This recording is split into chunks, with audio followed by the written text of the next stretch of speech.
ముఖ్యమంత్రి గారు కూడా చెప్పింది ఏంటంటే ఒకసారి కాదు 2-3 సార్లు చెప్పింది ఏంటంటే మంత్రులు అలాగే ఎమ్మెల్యేలు ప్రజాప్రతినిధులు ఉన్న ఎమ్మెల్యేలు ఎమ్మెల్సీలో కూటమి సంబంధించి అందరూ చేస్తున్న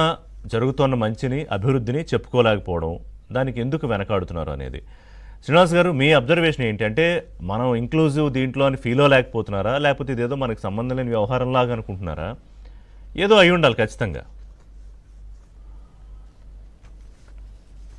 రాష్ట్రంలో తిరిగి పునర్నిర్మాణం అవుతుందనే పదం నేను వాడకపోయినా చాలా కష్టపడుతున్నారు క్రితం సార్లా కాకుండా ఇవాళ రాష్ట్రంలో ఇప్పుడు మాధవ్ గారు అనుకోండి వాళ్ళ నాన్నగారు గవర్నీయులు చలపతిరావు గారు స్టీల్ ప్లాంట్ కోసం మిగతా అనే పోలవరం కోసం పోరాడిన నేత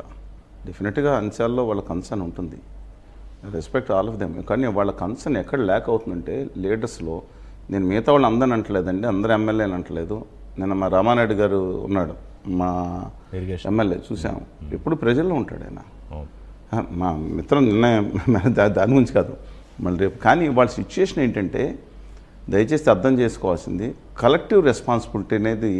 లోపిస్తుంది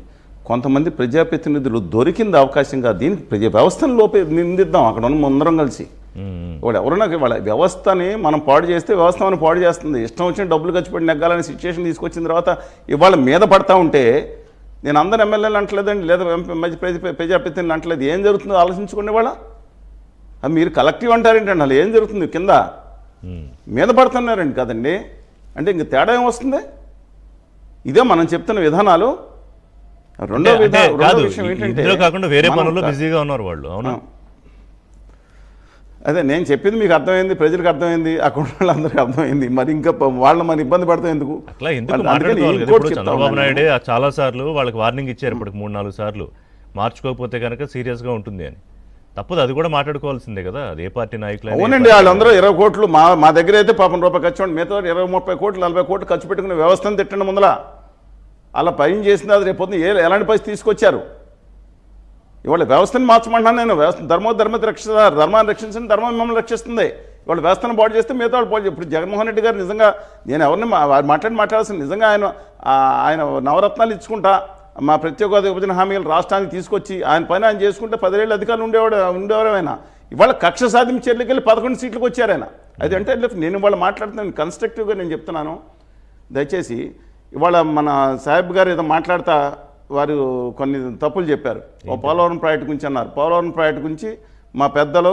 కీర్తిశేషులు ఎర్ర నారాయణస్వామి మా అధ్యక్షులు పోలవరం సాధన సమితికి ఇవాళ పోలవరం ఎందుకంటే నేను సబ్జెక్ట్ లేకపోయినా మాట్లాడు 2-3 సార్లు పోలవరం ప్రాజెక్ట్ని డెడ్ స్టోరేజ్ కింద ప్రాజెక్టు కింద కేంద్ర బడ్జెట్ ఆమోదించింది ఇంత దౌర్భాగ్య పరిస్థితి రాష్ట్రం రాలేదు తిప్పలు పడుతుంది రాష్ట్ర ప్రభుత్వం బడ్జెట్లో ఆమె నేను నిర్మలా సీతారామన్ గారు థ్యాంక్స్ టు హెర్ ఇవాళ వెళ్ళినప్పుడు 1:10 అపాయింట్మెంట్ ఇచ్చారు వాళ్ళు కాదండి మొన్న లాస్ట్ టైం కాదు ముందు పార్లమెంట్ సమావేశాలు జరుగుతున్నప్పుడు కూడా నాకు విషయం గారికి ఇచ్చారు ధన్యవాదాలు తెలుపుతున్నాను కానీ మేము మొత్తం ఏమన్నా ఆవిడే చెప్పారు నేను బయటకు వచ్చి మీడియాతో మాట్లాడాను ఇవాళ పోలవరం ప్రాజెక్టుని బడ్జెట్లో ముగించేసాం డెడ్ స్టోరేజ్ ప్రాజెక్ట్ కింద 130 అడుగులు పరిమితం చేసాం ఒక్క టీఎంసీ కూడా లైవ్ స్టోరేజ్ లేకుండా చేసేసిన మాట వాళ్ళు పార్లమెంట్లో మాట్లాడితేనే ఎందుకని ప్రజాప్రతినిధులు మాట్లాడట్లేదు నేను చెప్తాను నేను నిరూపిస్తాను నేను నిరూపించకపోతే చెప్పండి ఏం చేయాలి ముక్కు నేలకు రాయాలా నేను నిరూపిస్తే వాళ్ళ బడ్జెట్ కాగితాల్లో అన్నీ మీకు సబ్మిట్ చేస్తాను తిప్పలు పడతా ఉంటే డెడ్ స్టోరేజ్ చేస్తారు మనం మాట్లాడాలి కదా అక్కడ ప్రజాప్రతినిధులు కానీ ముఖ్యమంత్రులు కానీ ముందు మంత్రులు కానీ గవర్నర్ కళ్యాణ్ బాబు గారు కానీ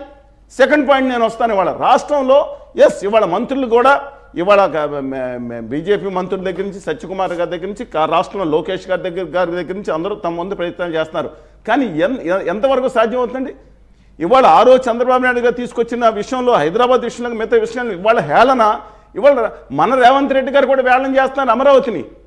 మన ఎందుకన్నా అంటే వాళ్ళ మాంగారి కుటుంబం చాలా హంబుల్ కుటుంబం 42 ఏళ్ళ నుంచి పరిచయం ఉంది అందుకని ఇవాళ ఇలాంటి పరిస్థితిని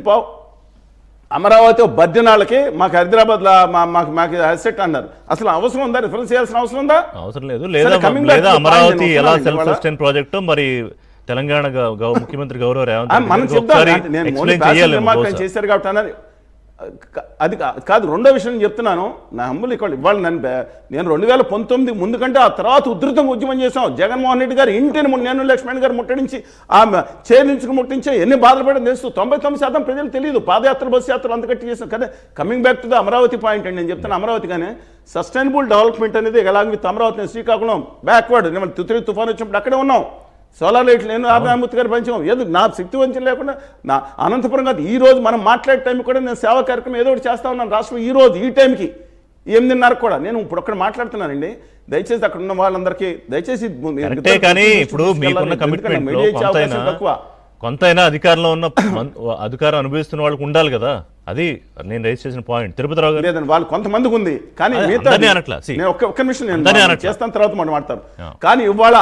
ఇంత తిప్పలు పడినా సరే రాష్ట్రం అభివృద్ధి అవ్వకపోవడానికి ఆటంకం చెప్తున్నాను. ఇవాళ ఇన్సెంటివ్స్ రాష్ట్రంలో ఎందుకు వస్తారండి? నా స్టీల్ ప్లాంట్ నాశనం చేసేసి ఆ మార్వాడి గుజరాతీ వ్యాపారులు కాలం మొక్కి ఇక్కడ మన రాష్ట్ర ప్రజలకు కట్టిన పన్నుల్లోంచి వచ్చే 15 సంవత్సరాలు వాళ్ళకి రాయితీలు ఇవ్వాలా? కేంద్ర ప్రభుత్వం ఇవ్వాల్సిన రాయితీలు ఇస్తే నా బిడ్డలు మా తెలుగు బిడ్డలు 10 లక్షల మంది యువత ఇవాళ పారిశ్రామిక నీ మాట ఒక్క నిమిషం అయిపోతుంది, 6 నిమిషం కూడా పారిశ్రామికతలు దమ్ము ఉండే కెపాసిటీ ఉంటుంది. వాళ్ళు గుజరాత్కి తన్నుకుపోయారు 100% రాయితీలు నేను నిరూపిస్తాను. ఇన్సెంటివ్స్ ఇంకా ఈశాన్య రాష్ట్రాలకు ఇంకా హోదాతో వచ్చే ఇన్సెంటివ్స్ కొనసాగుతున్నాయి 27 వరకు. ముస్లిం చాప్టర్ వాళ్ళు ఆంధ్ర ద్రోహులు నీచులు కాదా? నీచులనే పదం ఆడినందుకు అనిదా భావించొద్దు. విభజన హామీలు అవసరం లేదు, ప్రత్యేక హోదా ముస్లిం చాప్టర్ ఉండేవారు ద్రోహులే. ఎందుకంటే ఈశాన్య రాష్ట్రాలు కొనసాగుతున్నాయి. మై హంబుల్ రిక్వెస్ట్ అండి, నేను చెప్పిన తప్పు అయితే నిలబడి ఉంటాను మాట. ఈశాన్య రాష్ట్రాలు ఇంకా రాయితీలు కొనసాగుతున్నాయి. నా రాష్ట్రానికి రాయితీలు వస్తే వాళ్ళు